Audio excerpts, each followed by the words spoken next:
Bandhan bank. ఈ bank shares వచ్చేసి last 2 days గా 21% క్రాష్ అయ్యాయి. ఈ బ్యాంక్ తన క్వార్టర్లీ ఫైనాన్షియల్ రిజల్ట్స్ అయితే అనౌన్స్ చేసింది. లాస్ట్ ఇయర్ Q1 తో పోల్చుకుంటే ఈ ఇయర్ Q1 లో అంటే జూన్ ఎండింగ్ కి 130 crores ఎక్సెస్ ప్రాఫిట్ అయితే డిక్లేర్ చేశారు, which is almost 35%. 35% profit excess ఉన్నా సరే 20% షేర్స్ ఎలా క్రాష్ అయ్యాయి 2 days లో?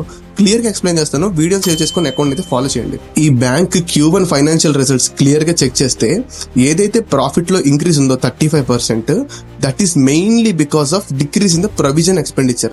మిగతా నంబర్స్ అన్ని కూడా కాన్స్టెంట్ గా సిమిలర్ పర్సెంటేజ్ అయితే ఉన్నాయి.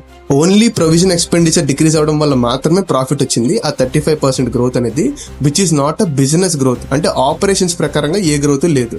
అండ్ ఆల్సో మేనేజ్మెంట్ తన return on assets expectations previous గా 1.6 to 1.8 మధ్యలో ఉండేది, ఇప్పుడు 1.2 to 1.4 మధ్యలోకి అయితే వచ్చింది. సో ఈ రిటర్న్ ఆన్ అసెట్స్ అంటే ఏంటి? బ్యాంక్ జనరల్ గా అసెట్స్ అంటే వాళ్ళు ఇచ్చే లోన్స్ అన్నమాట. సో ఈ లోన్స్ మీద వాళ్ళు జనరేట్ చేయగలిగే ఇన్కమ్ ఏదైతే ఉంటుందో వాళ్ళ ఎక్స్పెక్టేషన్స్ అనేవి తగ్గించేశారు. So this is the main reason stock అనేది కరెక్ట్ అవడానికి.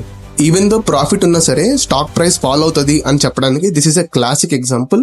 And also stock market will always work on the future predictions, not on the past numbers. జరిగిపోయిన దాన్ని ఎప్పుడు స్టాక్ మార్కెట్ కన్సిడరేషన్ లోకి తీసుకోదు, ఫ్యూచర్ ఎక్స్పెక్టేషన్స్ మాత్రమే తీసుకుంటుంది. This is the only reason stock price 20% దాకా ఫాలో అవడానికి. ఇలాంటి financial analysis and tax tips daily మన పేజ్ లో వస్తుంటాయి. సో వీడియోని అయితే మీ ఫ్రెండ్స్ అండ్ ఫ్యామిలీకి షేర్ చేయండి. కంటెంట్ ఇన్ఫర్మేటివ్ గా ఉంటే అకౌంట్ అయితే ఫాలో చేయండి.